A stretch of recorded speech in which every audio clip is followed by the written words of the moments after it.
అప్పుడు దాకా ఆగలేకపోతున్నారా? రైట్. మస్తాన్ గారు మీకు సమయం ఇస్తాను. సో ఇదే అంశానికి సంబంధించి మనతో మాట్లాడేందుకు కూనా రవికుమార్ గారు ఉన్నారు. రవికుమార్ గారు నమస్కారం. నమస్కారం అండి. సో ప్రతిపక్ష పార్టీ ప్రజల కోసం గొంతెత్తుతుంటే, ప్రజా సమస్యలను ప్రస్తావిస్తూ ఉంటే ధర్నాలు చేసే హక్కు లేదా, రాస్తారోకోలు చేసుకునే హక్కు లేదా, ప్రజల కోసం ప్రశ్నించే హక్కు లేదా?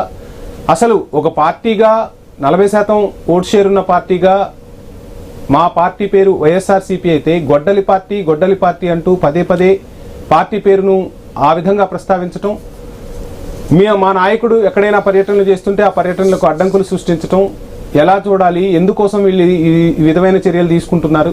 ప్రజాస్వామ్యంలో మాకు హక్కు లేదా అంటూ ప్రశ్నిస్తున్నారు. ఏం చెప్తున్నారు? నమస్కారం అండి మీకు, మీ ప్రేక్షకులకి.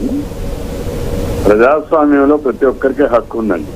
కానీ ప్రజాస్వామ్యాన్ని అడ్డం పెట్టుకుని అరాచకాలు, దురాగతాలు చేయడానికి మాత్రం జగన్మోహన్ రెడ్డి గారికి కానీ గొడ్డల పార్టీ వాళ్ళకి కానీ ఎవరికి కూడా హక్కు లేదు. ఎందుకు మరలా అదే అంశం వస్తుంది? వైఎస్ఆర్సీపీ అనే పేరును కూడా ఉచ్చరించలేకపోతున్నారు. వైఎస్ఆర్సీపీ పార్టీ అనేటటువంటిది వాళ్ళకే తెలియదండి. వైఎస్ఆర్సీపీ పార్టీ పూర్తి ఫామ్ తో, ఫుల్ ఫామ్ తో తెలిసిన వాళ్ళు ఎంతమంది ఉన్నారు? అది జగన్మోహన్ రెడ్డి గారు స్థాపించినటువంటి పార్టీ కాదు. అది ఎవరి దగ్గర కొనుక్కున్నటువంటి పార్టీ. ఆ పార్టీ సమాధానం జగన్మోహన్ రెడ్డి గారు చెప్పలేదు. అది ఆయన ఎవరి దగ్గర ఖచ్చితంగా సమాధానం చెప్పాలి. కాబట్టి ఇక్కడ మేము మాట్లాడేది ఆయన, ఎందుకంటే ఆ సాగిస్తున్నటువంటి అరాచకాలు. గొడ్డలేంటి? దాని పని చేసేది నరకడం. గొడ్డల పని ఏంటంటే నరకడం. జగన్మోహన్ రెడ్డి గారు నరకడం అనేది వాళ్ళ బాబాయ్తో ప్రారంభించారు. ఆ తర్వాత అధికారంలోకి వచ్చిన తర్వాత ప్రజలను నరికారు, ప్రజాస్వామ్యాన్ని నరికారు, అలానే వ్యవస్థల్ని నరికారు. ఆయన చెయ్యనన్నటువంటి అరాచకాలు ఎదిగారు. సింపుల్ గా మాట చెప్పాలంటే 2019లో జగన్ కోసం ఓటు చేస్తే 2024లో జగన్ వద్దని. ఇది మీరు మాట్లాడారు, మీడియాలో అంటే మీరు మాట్లాడారు, అందరూ మాట్లాడారు. కారణం ఏంటి?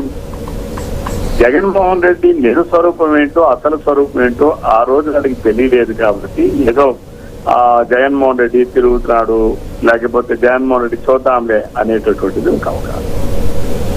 నేను 2024 నాటికి 5 సంవత్సరాల కాలంలో ఆయన సొంత బాబాయిని గొడ్డలతో నరికి చంపించి కూడా మీరు ఆ అంశం మాట్లాడుతున్నారు కాబట్టి ఇప్పుడు ఈ రోజు అది సబ్జెక్ట్ కాకపోయినా ఖచ్చితంగా నేను సమాధానం చెప్పాల్సిన బాధ్యత ఉంది సార్.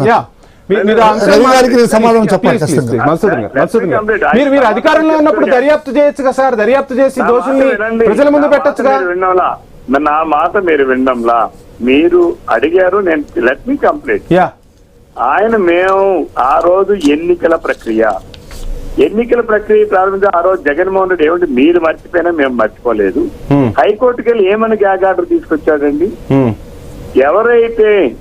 ఎవరైతే వివేకానంద రెడ్డి మర్డర్ ఉందో దానికోసం మాట్లాడడానికి వీలు లేదు. సార్ ఈ రోజు అంశం అది కాదు సార్, టాపిక్ డైవర్ట్ అవుతుంది. ఈ రోజు అంశం అది కాదులేండి. చెప్తున్నాను, మీరు ఎందుకు దర్యాప్తు చేయలేకపోయారు అంటే నేను మీకు చెప్తున్నా. మీకు ఇప్పుడు 2 సంవత్సరాలు అవుతుందిగా వచ్చి దర్యాప్తు చేయొచ్చు. అది కాదు.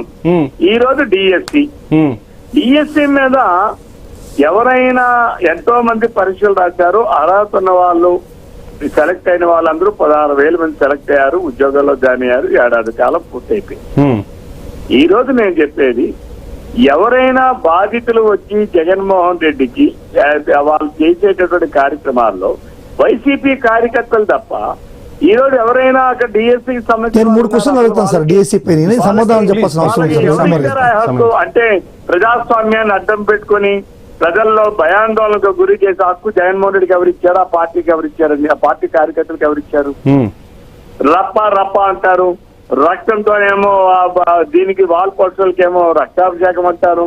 రేపు వచ్చే ఎంతకంత నరికేస్తుంటారు. రావడం ఎప్పుడు, అది చూడడం ఎప్పుడు, వీళ్ళు నరకడం ఎప్పుడు? ఆ పని చేయాలంటే ఇప్పుడు మేము చేయలేమా? తెలుగుదేశం పార్టీ అంటేనే ఒక డిసిప్లైన్డ్ పార్టీ. ఇది ఎన్టీ రామారావు గారు పెట్టినట్టు పార్టీ. మహానుభావుడు ఏమవుతారు పెట్టాడు. ఇందులో వెల్ డిసిప్లైన్. ఎక్కడైనా 1 or 2% ఏదైనా ఉంటే ఉండొచ్చేమో కానీ 98% డిసిప్లైన్ ఉన్నటువంటి party Telugu Desam party. YCP reverse. 98% అందరూ గొడ్డలు కాలే.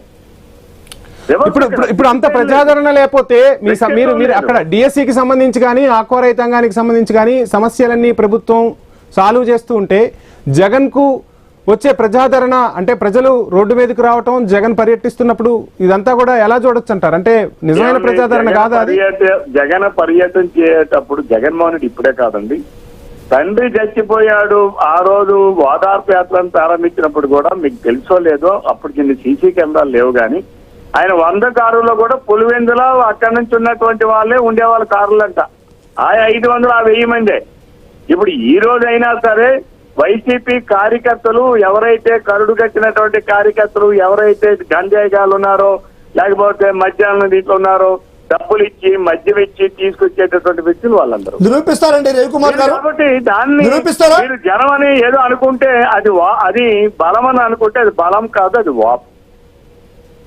అది బలం కాదు, అది వాప్. అది మందు కొట్టి వచ్చేవాడు ఈ రోజు ఆయన ఇస్తే ఆయన వెళ్తాడు, రేపు ఇంకోటి మందు ఇస్తే మందుకు పోతాడు.